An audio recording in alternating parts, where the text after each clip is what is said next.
নমস্কার, এসবি নিউজে স্বাগত। চলে যাব আজকের দিনের একটি গুরুত্বপূর্ণ সংবাদে। শহীদ ক্ষুদিরাম বসুর ১১৮তম আত্মবলিদান দিবস পালন হলো জন্মভূমি মেহবনীতে। তৎকালীন পরাধীন ভারতবর্ষের ব্রিটিশ কিংসফোর্ডকে হত্যা করতে গিয়ে মিস কেনেডি এবং মিস্টার কেনেডির গাড়িতে বোমা নিক্ষেপ করেন কেশপুরের তরতাজা যুবক ক্ষুদিরাম বসু। এই অপরাধে তাকে ইংরেজ সরকার ফাঁসির সাজা ঘোষণা করেন।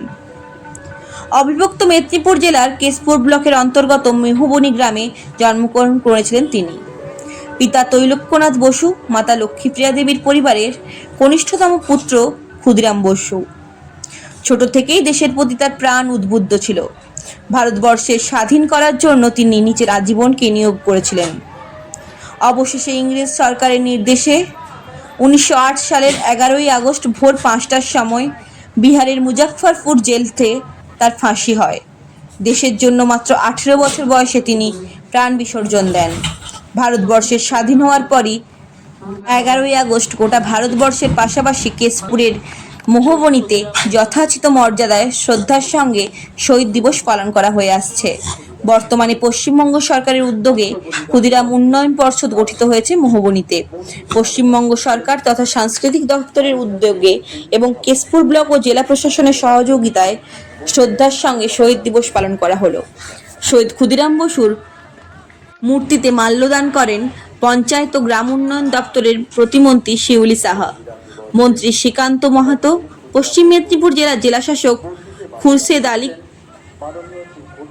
জেলা তথ্য সাংস্কৃতিক দপ্তরের অধিকারী বরুণ মণ্ডল, পশ্চিম মেদিনীপুর জেলা পরিষদের সভাপতি প্রতিভা মাইতি, সহসভাপতি অজিত মাইতি, কেশপুর সমষ্টি উন্নয়ন আধিকারিক কৌশিক রায় এবং বিশিষ্ট ব্যক্তিবর্গরা। মন্ত্রী শিউলি সাহা বলেন, ভারতবর্ষকে স্বাধীন করার জন্য কেশপুরের মেহবনীতে ছোট্ট ছেলেটাই প্রথম আত্মবলিদান দিয়েছিলেন। স্বভাবতই আমি সেখানকার একজন প্রতিনিধি হিসেবে আমার কাছে বিষয়টি অন্যরকম অনুভূতি। দেশের জন্য যিনি নিজের প্রাণ উৎসর্গ করেছেন তার পূর্ণভূমিতে এসে আমি নিজেকে ধন্য মনে করছি। এই মেহবনীর মাটি, এই কেশপুরের মাটি স্বাধীনতার মাটি। যারা দেশের জন্য প্রাণ বলিদান দিয়েছেন তাদেরকে আমরা যাতে কোনোদিনই না ভুলে যাই, সেই দিকটি আমাদেরকেই লক্ষ্য রাখতে হবে। উত্তোলন করছেন স্পর্শ। এরপর মাতৃভূমির প্রতি কমিটমেন্ট থাকতে হবে। জন্মভূমি এ তোমার ধর্মভূমি, কর্মভূমি মমতা বন্দ্যোপাধ্যায় বলেন। তাই তিনি দৌড়ে যান বাংলা ভাষাকে রক্ষা করার জন্য, বাংলার ঐতিহ্যকে রক্ষা করার জন্য। রবীন্দ্রনাথের সেই শান্তিনিকেতনে, যেখান থেকে তিনি এখন আমি কদিন বাদে পবিত্র ভূমিতে দাঁড়িয়ে আমরা স্মৃতি তর্পণ করতে, দেশাত্মবোধকে আরো বেশি উদ্বুদ্ধ করতে হবে আমাদের মধ্যে। যে ছাত্রছাত্রীরা আসেন, আপনারা জানেন তো কোথায় ওনাকে ফাঁসি দেওয়া হয়েছিল? জানেন?